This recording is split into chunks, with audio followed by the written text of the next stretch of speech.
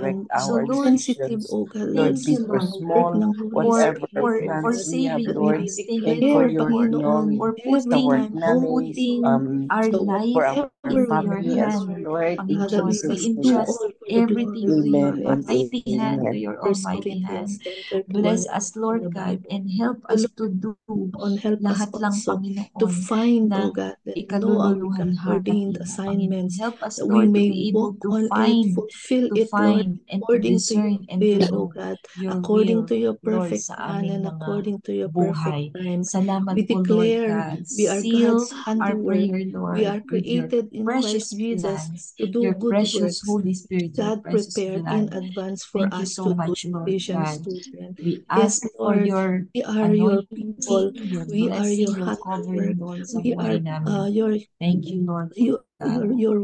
Thank you, yung Jesus. tapestry, And thank you, Panginoon, Lord. Abba You're putting Father. them together, Lord, in our Yes, lifetime, Lord. Panginoon, Lord, that we may continue, oh God, to only obey your will, to only flow in the Holy Spirit, oh God, Lord, Yes, so that Lord. your plan for us may be fulfilled, Panginoon, in Amen. Jesus' name, Amen. in Jesus' Yes, name. Lord. Amen. Thank you, Lord Jesus. Amen. Thank you, Lord. Seal our prayers, Lord, with your most precious blood. In Jesus' mighty name we pray. Amen and amen. Thank you po for letting me share. Amen. Let us pray. Our gracious, loving, merciful Father God, thank you so much for today. Thank you, Lord, for the message that we received today through Sister Olive. Thank you, Lord, for the life of King Henry and King Edward, who showed us boldness and encouragement to do the changes that they need to do for the church. Father God, we just thank you for all the blessings that you have given to each and every one of us, especially the ministries and also the appointed purpose they have given to each and every one of us, Lord. Father, we pray that the Holy Spirit will bless all these ministries that you have entrusted to each and every one of us. Father, we pray that as we part ways this morning and this afternoon, Lord, we pray that you continue to give us wisdom and understanding so we can share the good news to those divine appointments that you're putting our way. Father God, we pray for all the programs, Lord, that you bless each of the programs that the church are planning, Lord. I pray, Lord, that you bless the GMC, our leaders, and all the programs that they are planning for the next few months. Father, we pray for our families, that you bless our families, that we can be a blessing to other people, and that you bless also the churches that were involved, Lord God, that we can be a blessing to our church and we can be good role models like our Lord Jesus Christ. Father, dismiss us with your love, with your peace, and joy to serve you, and that everything will do give glory to you, Lord God. In Jesus' mighty name, amen. Amen. Amen.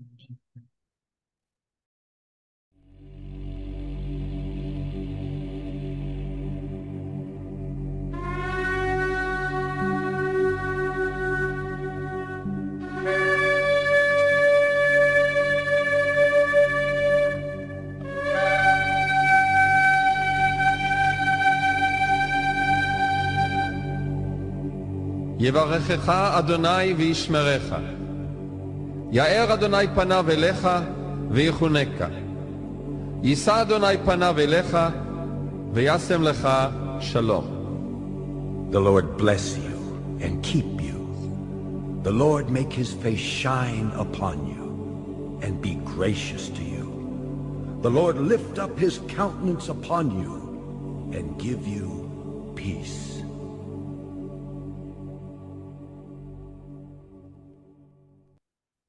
Amen and amen. Amen. Praise Amen. God. Thank you. Amen. Thank you, Ate Rona. Thank you Thank you, Ate po. Ogie. Thank you po. po. Thank you, everyone. Thank you, So, everyone. sige po, before we leave the room, pwede po ba tayong mag-picture po muna Picture na. so that we can catch everyone?